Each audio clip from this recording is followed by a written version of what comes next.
Hi guys, welcome to FLM. So చాలా మంది product based companies ని క్రాక్ చేద్దాం అనుకుంటారు, లైక్ గూగుల్, అమెజాన్, మెటా.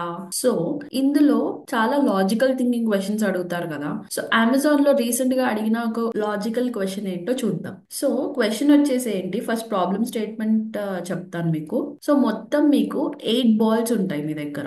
ఇలా ఒక వెయింగ్ మెషిన్ ఉంటుంది మీ దగ్గర. లెట్ సపోజ్ ఇలా మనకి 8 బాల్స్ ఇచ్చారు. ఆ 8 బాల్స్ లో ఒక్క బాల్ డిఫెక్టివ్ ఉంది. ఏం డిఫెక్టివ్ అంటే, ఇప్పుడు అన్ని బాల్స్ ఒక వెయిట్ ఉంటే ఆ ఒక్క బాల్ మాత్రం కొంచెం తక్కువ వెయిట్ ఉంది. సో అది ఏ బాల్ మనం కనిపెట్టాలి. అండ్ అది కూడా ఎలా కనిపెట్టాలి అంటే, ఓన్లీ 2 టైమ్స్ ఈ వేయింగ్ మెషిన్స్ యూస్ చేసి, 2 టైమ్స్ మాత్రమే ఈ వేయింగ్ మెషిన్ ని మనం యూస్ చేయగలం. ఆ 2 టైమ్స్ మాత్రమే ఈ 8 బాల్స్ లో ఏది డిఫెక్టివ్ అనేది మనం కనిపెట్టాలి. సో ఇక్కడ ఒకవేళ మీరు ఆన్సర్ తెలిసినట్టయితే ఆన్సర్ చేయండి కామెంట్ బాక్స్ లో, లేదంటే వీడియోని పాజ్ చేసి ఒకసారి ఆలోచించండి, తర్వాత మీకు ఆన్సర్ చూడండి. ఓకేనా? మీకు ఒక చిన్న హింట్ కూడా ఇస్తాను కావాలంటే. ఫస్ట్ హింట్, మీరు గ్రూప్స్ కింద డివైడ్ చేసుకోవచ్చు దీన్ని. ఇక్కడ కూడా ఒకసారి ట్రై చేయండి పాజ్ చేసి వీడియోని. సరే, మీకు హింట్ 2 కూడా ఇస్తున్నాను. సెకండ్ హింట్ ఏంటి అంటే, మీరు దీన్ని 3-3-2 కింద గ్రూప్స్ గా డివైడ్ చేసుకోవచ్చు. అంటే 3 బాల్స్ ఒకసారి, ఇంకొక 3 బాల్స్ ఇంకొక గ్రూప్, ఇంకొక 2 బాల్స్ ఇంకొక గ్రూప్, ఇలా డివైడ్ చేసుకొని చేసుకోవచ్చు. ఓకే, ఇప్పుడు ఆన్సర్ ఎక్స్ప్లెయిన్ చేస్తాను చూడండి. నేను ఏమన్నాను క్వశ్చన్, మనకి 8 బాల్స్ ఉన్నాయి, ఒక డిఫెక్టివ్ బాల్ ఉంది.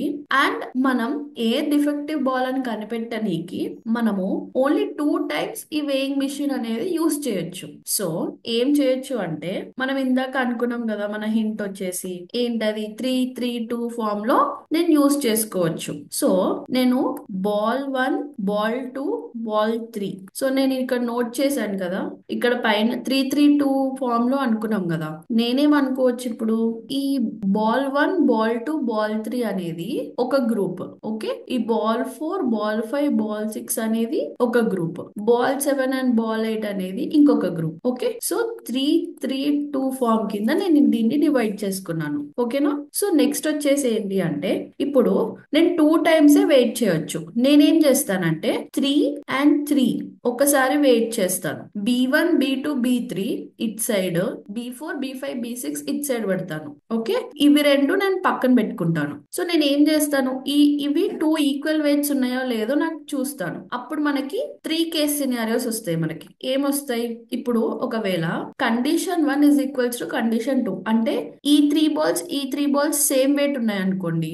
అప్పుడు ఏమైతుంది, ఈ 2 బాల్స్ నేను ఏవైతే పక్కన పెట్టుకున్నానో B7, B8, అందులో లెస్ వెయిట్ ఉన్న బాల్ ఉంటది. మళ్ళీ ఇవి రెండు ఒకసారి వెయిట్ చేస్తాను, B7, B8 ఇంకొకసారి వెయిట్ చేస్తే ఇందులో ఏది తక్కువ వెయిట్ ఉంటే అది డిఫెక్టివ్. ఇది ఒక కేస్. లేదు అనుకోండి, ఇప్పుడు condition 1 is less than condition 2, అంటే ఏంటి, ఇప్పుడు నేను తక్కట్లో ఈ త్రీ బాల్స్ కంపేర్ చేసినప్పుడు, అంటే వెయింగ్ మెషిన్ లో సపోజ్ నాకు ఈ దాంట్లో తక్కువ వచ్చింది అనుకోండి, ఈ దాంట్లో వెయిట్ ఎక్కువ వచ్చింది.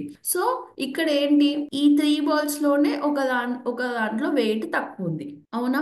ఆ 3 బాల్స్ లో వెయిట్ తక్కువ ఉన్నప్పుడు, let suppose B1, B2, B3 లో ఒక బాల్ వెయిట్ తక్కువ ఉంది. ఇప్పుడు నేను ఏం చేస్తానంటే B1, B2ని మళ్ళీ వెయింగ్ చేస్తాను. ఓకే, ఇందులో తక్కువ ఉంది కదా, సో ఇది వెయిట్ చేస్తాను. వెయిట్ చేసినప్పుడు B1 ఒకవేళ B2 కంటే తక్కువ ఉంది అనుకోండి, అప్పుడు B1 డిఫెక్టివ్. లేదు, ఇప్పుడు B1, B2 ఈక్వల్ వచ్చినాయి, అప్పుడు ఏమైతుంది, B3 డిఫెక్టివ్. ఒకవేళ ఇది తక్కువ వచ్చిన కేసులో నేను ఈ కేసు చెప్పాను. సపోజ్ మీకు ఈ 3 బాల్స్ లో తక్కువ వచ్చింది అనుకోండి, సేమ్ ఇప్పుడు దీనికైతే ఎలా చేసామో దీనికి కూడా అలానే చేస్తాం. ఓకే, సో ఇలాంటి ఇంకా కొన్ని క్వశ్చన్స్ కావాలి అనుకుంటే కింద కామెంట్ బాక్స్ లో తెలపండి, సచ్ దట్ నెక్స్ట్ వీడియోస్ దీనిపైన కూడా వస్తాయి. Okay, so thank you.